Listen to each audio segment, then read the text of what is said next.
कृष्ण ने यशोदा की बात को अनसुना किया और घर से भाग गए।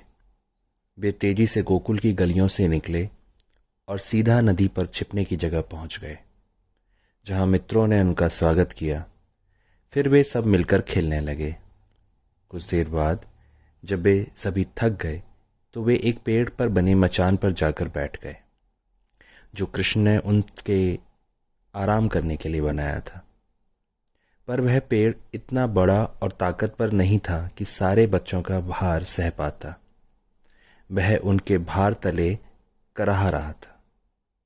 कृष्ण को यह देखकर बुरा लगा। उन्होंने सोचा, काश हमारे पास मचान बनाने के लिए कोई और बड़ा पेड़ होता।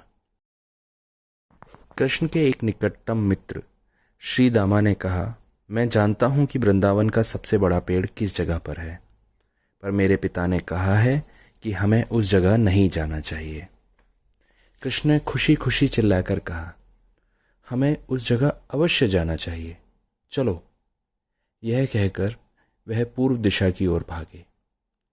मैं एक बड़े पेड़ पर सबके छिपने के लिए जगह बनाना चाहता हूँ और तुम सब मुझे उसमें मदद करो। क्या तुम सब मेरे साथ आओगे? जल्द ही कृष्ण और उनके मित्र वृंदावन के पूर्वी हिस्से में आ गए, पर उन्होंने जो देखा उसे देखकर वे स्तब्ध रह गए। वह जगह कितनी वीरान और भूतिया लग रही थी। दूर से देखने में तो जगह बहुत अच्छी थी। नदी में पानी बहुत था और निकट ही एक झरना भी बहता था, पर जब बच्चे पास गए तो उन्हें बहुत भयंकर बदलाव दिखाई दिए। पानी का रंग नीला पड़ गया था। नदी के आसपास की घास हरी नहीं रही थी, वह काली पड़ गई थी। नदी के पास एक विशाल वृक्ष दिखाई दे रहा था, पर वह सूखने के कगार पर था।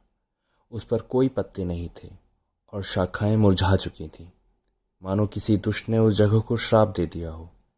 हर ओर एक डरावना सा सन्नाटा पसरा हुआ था। कृष्ण ने कुछ विचार कर यमुना को देखा और फिर वे मित्रों की ओर मुड़े।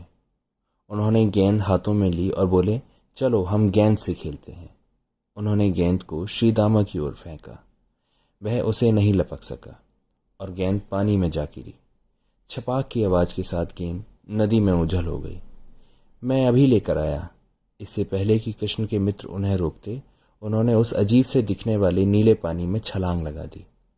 उन्होंने सबको दिलासा दिया, मेरी चिंता मत करना, मैं जल्द ही गेंद वापस लेकर आऊंगा।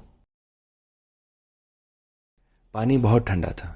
कृष्ण तैरते हुए गहराई में गए तो पाया कि सारे पौधे इस तरह जल कर मुरझा गए थे जैसे उन्हें किसी ने अम्ल में डुबो दिया हो। वे आस पास देखने लगे कि ऐसा किसने किया होगा। उन्हें नदी के किनारे बहुत सारे छोटे जलजीवों और मछलियों के कंकाल पड़े दिखाई दिए। उस सन्नाटे को देखकर लगता था जैसे वह मौत के राज्य में आ गए हों।